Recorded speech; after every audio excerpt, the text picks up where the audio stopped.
There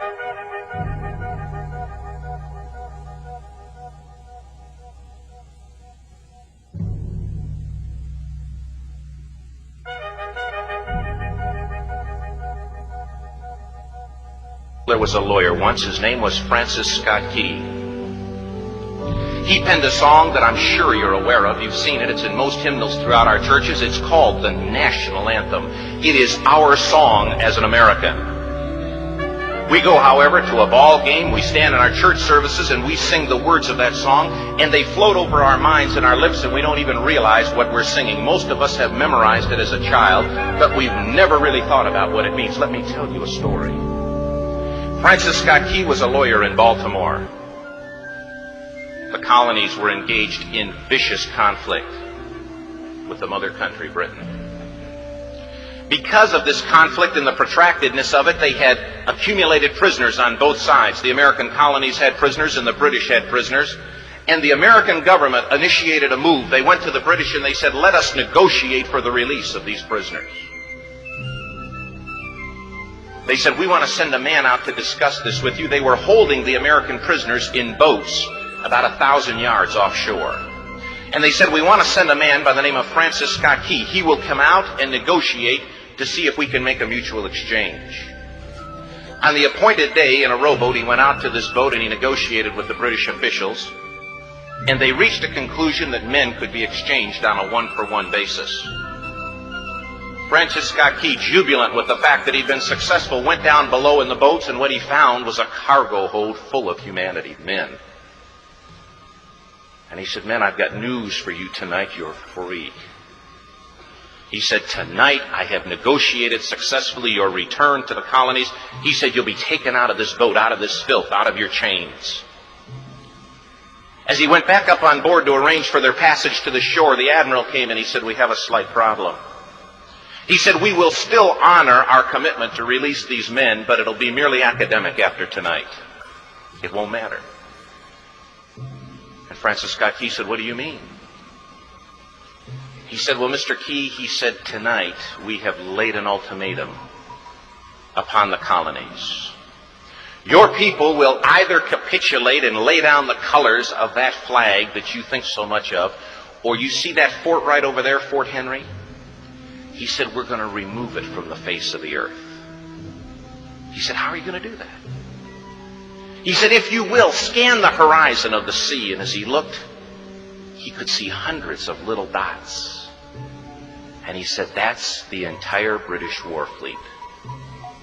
He said, all of the gunpowder, all of the armament is being called upon to demolish that fort. It will be here within striking distance in a matter of about 2.5 hours. He said, the war is over. These men would be free anyway. He said, you can't shell that fort. He said, that's a large fort. He said, it's full of women and children. He says, it's predominantly not a military fort. He said, don't worry about it. They said, we've left them a way out. And he said, what's that? He said, do you see that flag way up on the rampart? He said, we have told them that if they will lower that flag, the shelling will stop immediately.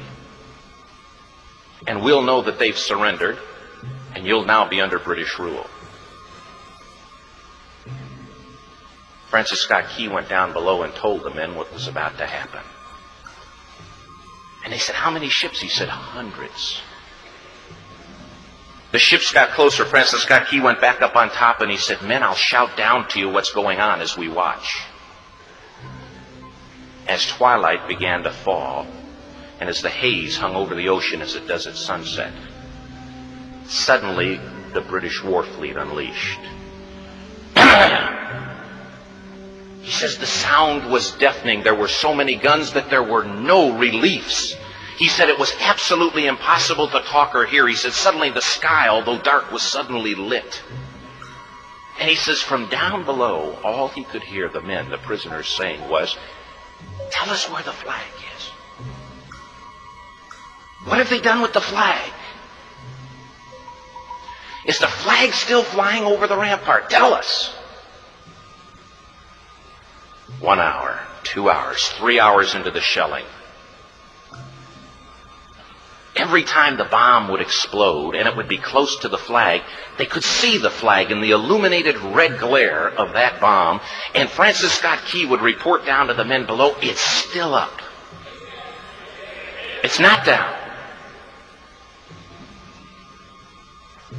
The admiral came and he said, your people are insane. He said, what's the matter with them? He said, don't they understand this is an impossible situation? Francis Scott Key said he remembered what George Washington had said. He said the thing that sets the American Christian apart from all other people in the world is he will die on his feet before he'll live on his knees. The admiral said, we have now instructed all of the guns to focus on the rampart to take that flag down.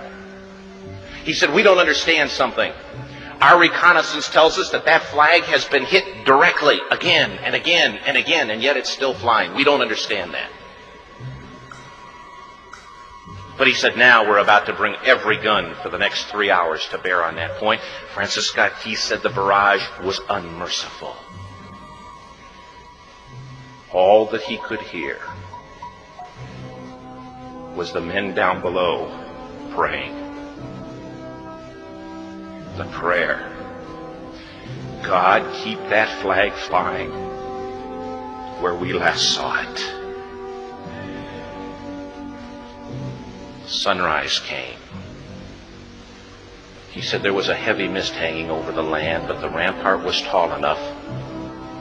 There stood the flag, completely nondescript, in shreds. The flagpole itself was at a crazy angle, but the flag was still at the top. Francis Scott Key went aboard and immediately went into Fort Henry to see what had happened. And what he'd found had happened was that that flagpole and that flag had suffered repetitious direct hits. And when it had fallen, but men, fathers, who knew what it meant for that flag to be on the ground, although knowing that all of the British guns were trained on it, walked over and held it up humanly until they died. Their bodies were removed and others took their place. Francis Scott Key said what held that flagpole in place at that unusual angle were patriots' bodies. He penned the song, "Oh, say can you see by the dawn's early light what so proudly we hailed at the twilight's last gleaming? Or the rocket's red glare, the bombs bursting in air, gave proof through the night that the flag was still there. Oh, say, does that star-spangled banner yet fly and wave o'er the land of the free and the home of the brave?" The debt was demanded. The price, it was paid. Oh, say, can you see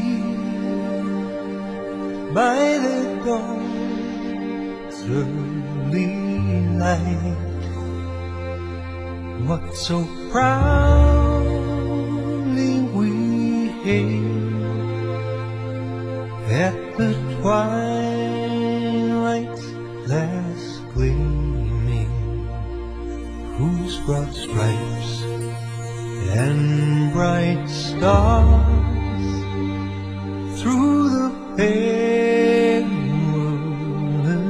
fight o'er the ramparts we watched were so gallantly streaming, and